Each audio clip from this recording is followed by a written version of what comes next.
CJ mede wo kwada obokrata daily guide mu you assume neti asem we mame mede wo kwa ne fa etoso ensia se you be kai say Kikibis restaurant and lounge abrantie bia yeso okwa abrochi bekodi ho abe 3 months na obedru yeda obedu yeda obokrata ni ama ne bo a prosecutor mame moni dini you oda ha say Inspector Jameson Awume na echemu eche court no o kire say abrantie free abrochi bedru Ghana no ne okonifie wo Islegom ekoda ya akohome ya nti anwumre no nsia ena obedru ya ode home ya nti be se 8:30 mu honom no ena wo free fie kwa na restaurant honom aja okwohwe se de na eniema ekwo honom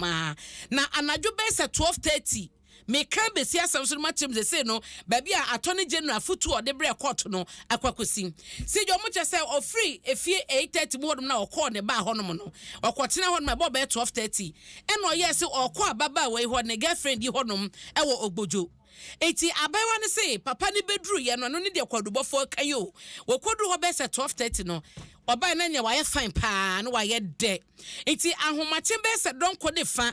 ena aye abrantie hyase keka nioma bom toto niema etwene ohu ena wotiete mo so obi ta no obi chesi no na na abawa ne so mu a enye yie osobu mu a enye yie ena ofre kikibisi na danfo so womra na omeboa na de ekoso nie na eno ene wo mo chese omo ba bedru ye no tese atoto ne sa ne maniema na no ena ode etihwe ya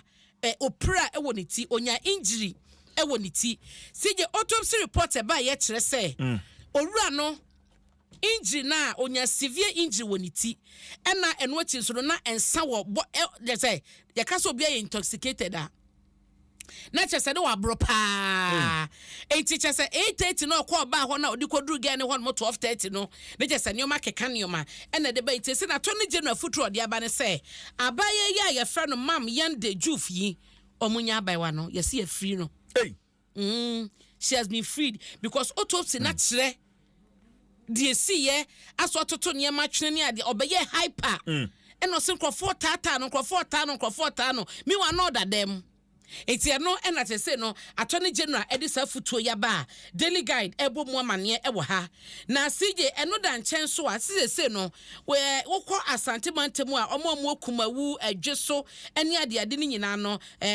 anwoma so nyina afo nyina kan wa chan krom womu nyina se womu da sumu se enipa bi ECG for towers e wo honom no ena omu yiyi emu bote not no womu yiyi bote not no to mu kwa no mayi to honom be na tower na esi honom no ji na nyina agufom ji na agufom ko bibini eti just womu yiyi makoma ko nwotwe eno ne ama ne boy anopai ye de ma wo enti womu yi ni sana wo hwede obo krata ye nim ha se ya se ye tower ni bi na agufom sa no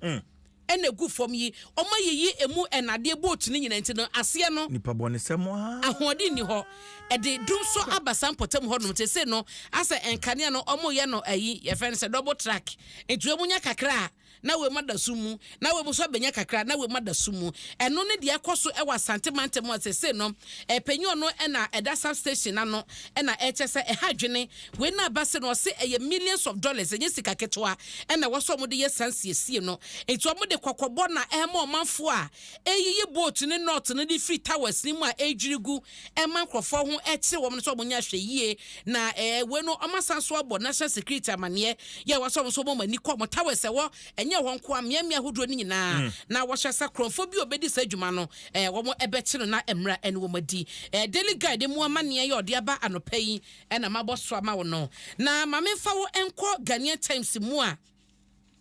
na we die eyasem de sije wonim se Jospon ene vinfa se oma strike deal edom sa senti asiapam ne nkrata se asese no Jospon ena ebe distribute ebe e-cars e-vehicles e-scooters ne ade ni nyina no wona ebe distribute wo Ghana ne Africa ha sei enti enye chese breakthrough ketwa se no se de nampanyifo ka ho asem ena wiase because yase buses nyina ebe use electric nyina no Jospon ena ebe hwesa eye distribution no ewo Africa ha sei ene se de bi be ko ba bia no omno mo be hwe so enti Ghanaian Times abo mo amane membo me papa Joseph Sian a Japan. Yeah, or that Jospon group of companies. Member Nabaso. Papa, Yamin Shroud. Yamin San, what money you can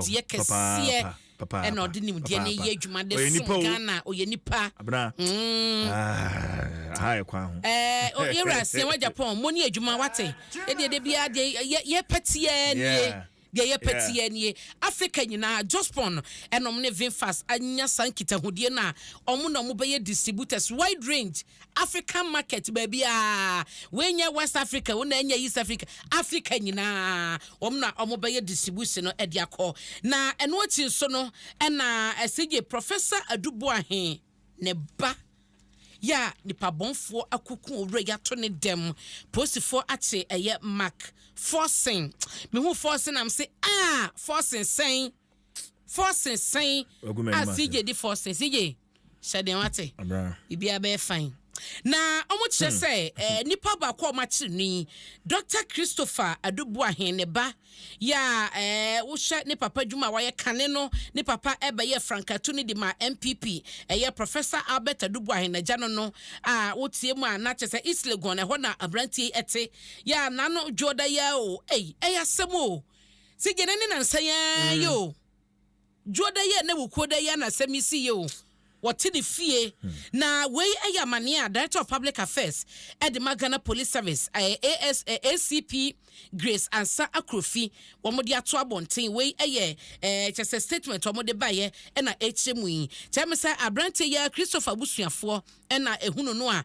womo efre posifo bo amane emom so tutu mika kwa ya nam so na omachi nipa baako no na asem we de chese ani enyan posifo chese omuguso ehyehyehemu na omahwede baye ya ebema obi atimi adi ewu a etesei na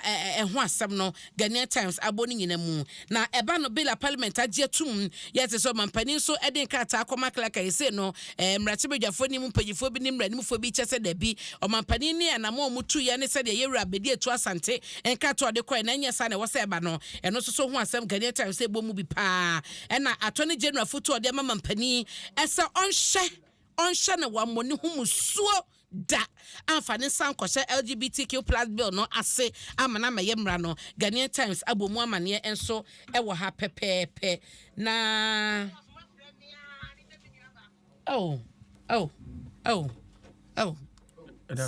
CJ CJ we dey jeboso aminim unim na metwem mu awie na wo twem mu awie na metwem mu awie na metwem mu awie Ode CJ beka CJ pese wa na ho kan wate pese wa na ho kan tutupru crash si yensa kan se Ghana jumtuni ya wajidin pa Boga High Life eba no High Life shot se Boga High Life shot se pa no penin ba kwa odi mu akotene pa ora George Daku nyam kopon aton safre no da ya wan sore enti eno nso so ye amania sisi ya ena yensa eka very unfortunate very sad news very unfortunate chebia na ye papa keke kabobu very very sad news George Daku body form currency yi abra enti yemfa de bonkrata no yemfensi CJ yemfensi my fancy atena ye kwa ya bobode na boni ni pita ye wade beto ya boni ni bi na adofo bi mu dio ma woda CJ mame enye pita why Jim FM 106.3 106.3 FM